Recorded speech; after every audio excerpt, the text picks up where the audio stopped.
السلام علیکم ناظرین، ویلکم ٹو براس ٹیکس۔ میں ہوں آپ کی ہوسٹ نقبت ملک اور ہمیشہ کی طرح اسٹوڈیو میں ہمارے ساتھ موجود ہیں ہمارے ڈیفنس ایکسپرٹ زید حامد صاحب۔ ابھی حکومت کو ایسے کیا میجرز ہیں، ایسے کیا سٹیپس ہیں جو لینے چاہیے اکنامک ٹیررزم کے حوالے سے، ہم ان کو ڈسکس کر رہے ہیں۔ جی زید صاحب پلیز کنٹینیو۔ آج اکنامک ٹیررزم کے اس 16ویں پروگرام میں ہم ان تمام ایسپیکٹس کو ڈسکس کریں گے کہ جو حکومت وقت کو لینے چاہیے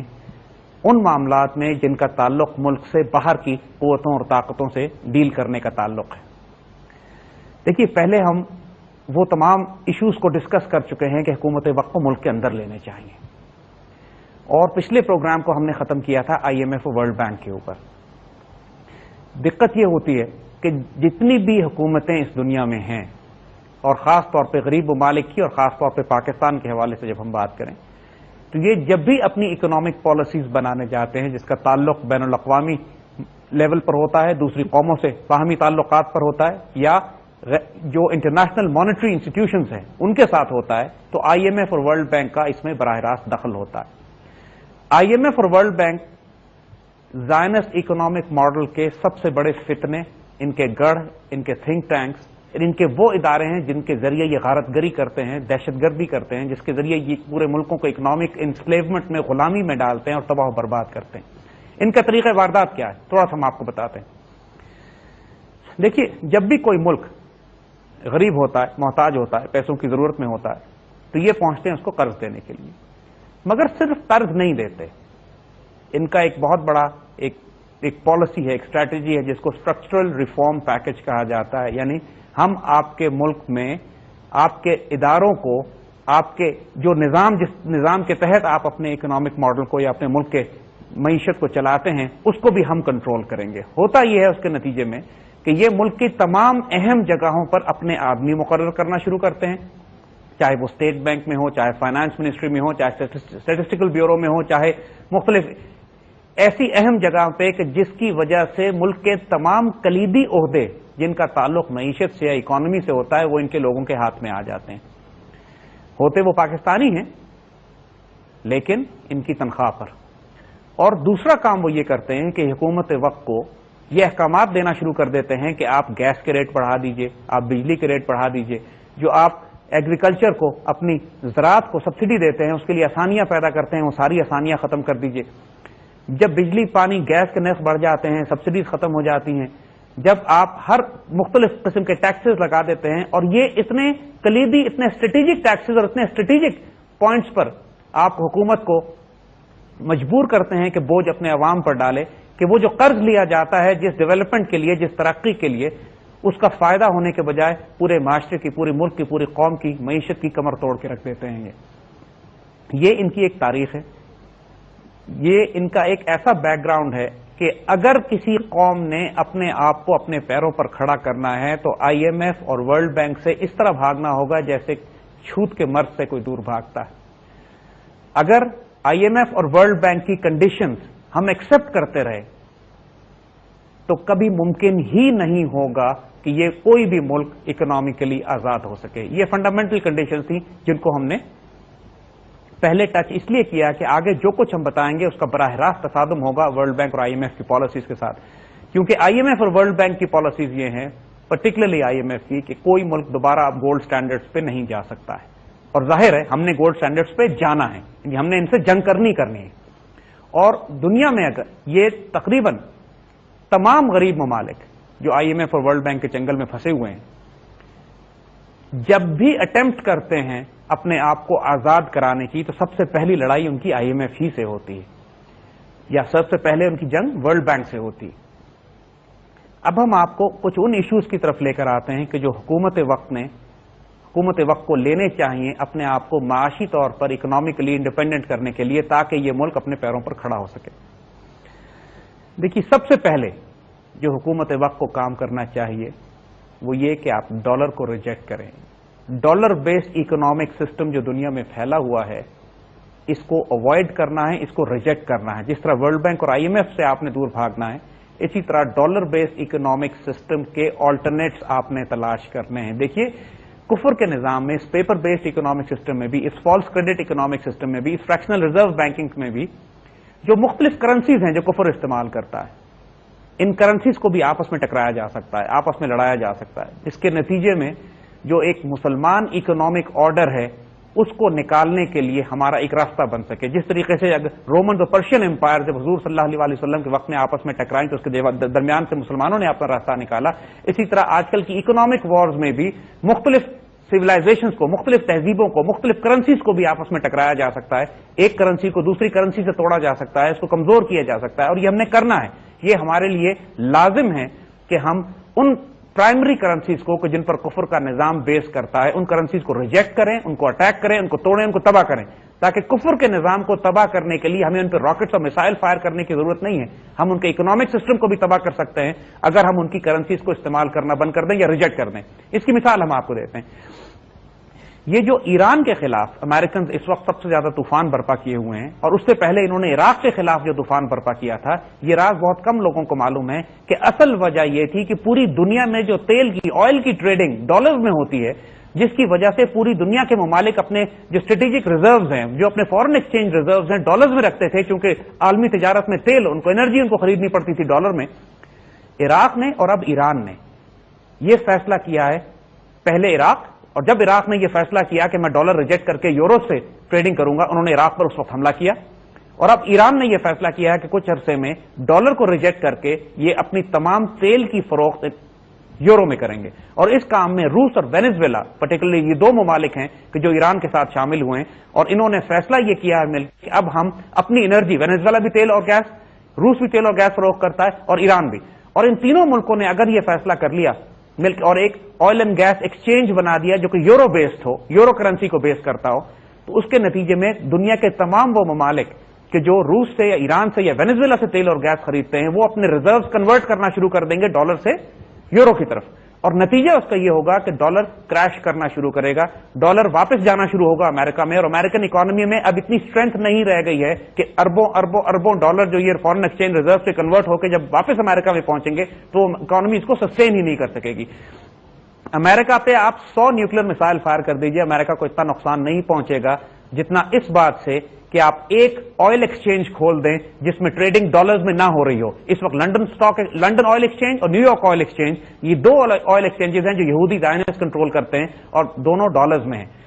اس کے مقابلے پہ ایران نے جو اپنا سب سے طاقتور ہتھیار اب لانچ کرنے کی بات کر, لیکن ایرانیوں نے بھی لانچ کیا نہیں ہے, انہوں نے اس کی کانسیپٹ دیے ہیں, تھریٹ کر رہے ہیں, دھمکیاں دے رہے ہیں, لیکن